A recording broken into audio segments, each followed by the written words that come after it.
Only a fraction of those will ever be investigated, and even fewer will be prosecuted. No modern armed conflict, whether it's World War II or Vietnam or any other conflict later on, will we ever see more than a fraction of the perpetrators prosecuted. What we need to focus on is prosecuting those most responsible. The generals, the presidents, the prime ministers, the leaders of particularly notorious crimes, for example, particularly notorious massacres that take place or other mass atrocities. So that's the first thing, to be realistic. The second thing is, it's a long game. I am testifying probably later this year in federal court in Canada in a case involving a crime committed in Croatia in 1991. So I am still in 2026 as a historian, as an analyst, testifying in war crimes cases that were committed now more than 35 years ago. And I'm confident that the same will be happening. We've even, as many of you in the audience will know, we even still have Holocaust-related cases that occasionally make it to the courts in various countries.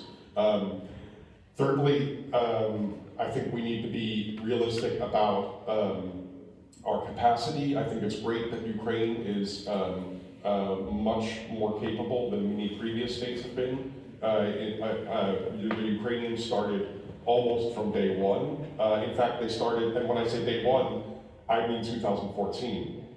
There were cases of, for example, Izolyatsiya in Donetsk. There were already cases being prosecuted in Ukraine before 2022. The prosecutors knew they were doing a good job training the younger generation, and again, learning the lessons that we've had from The Hague, but also from the Balkans, speaking to Balkan prosecutors, Balkan investigators. I think that's really important. But I also want to make very clear that I am very much an advocate of international and national criminal prosecutions and investigations within their limits. And one of their limits is that they cannot stand alone. It's something that is part of a package that involves economic reform, it involves combating corruption. Corruption and war crimes are often two sides of the same coin. Organized crime and war crime are very much two sides of the same coin. We see that, for example, in the self-proclaimed Donetsk People's Republic. We see that in Crimea, that Putin is appointing people like Aksyonov in Crimea, who were notorious organized crime figures. This is very important. We see it in Chechnya and elsewhere. And it's also about playing a very long game. Now, first of all, someone mentioned the quote-unquote negotiations that are ongoing. I think it's very important to note, Klaus this morning noted some of the things that the Russians also want as conditions of ending the war. Well, one of them is no war crimes investigations. And I think that has to be unacceptable. That cannot be part of any peace. The war, in my opinion, unfortunately, is likely to go on for quite some time to come. A total defeat of Russia is unlikely. Some kind of negotiated settlement is more likely. And then we have to ask, what does that mean for war crimes prosecutions? I'm not optimistic that any future post-Putin Russian leader will allow war crimes investigations on Russian territory, will make Russian witnesses and suspects available to Ukrainian or other authorities. So we have to think about that as well. But also, Charlotte, you mentioned the German example. There we have total defeat in World War II and even their limitations, because as much as we like to think about Vergangenheitsbewältigung, this famous German word of coming to terms with the past, as a historian, I can tell you that we now know that the Germans, West Germans, really only started coming to terms with the past in the 1980s, not in the 50s or 60s or 70s. So if you put that on a post-Ukrainian war timeline, what does that mean for Russia? There's all kinds of other things we need to think about. We have this award-winning documentary, Mr. Nobody Against Putin. I think no one's mentioned that documentary today, but that tells us a lot about contemporary Russian society. The extreme militarization of Russian children who are being put into all kinds of camps, indoctrination scenarios, the whole manipulation of the history of the Great Patriotic War or the Second World War, where anti-fascism becomes equated with something that is anything that is against Russia.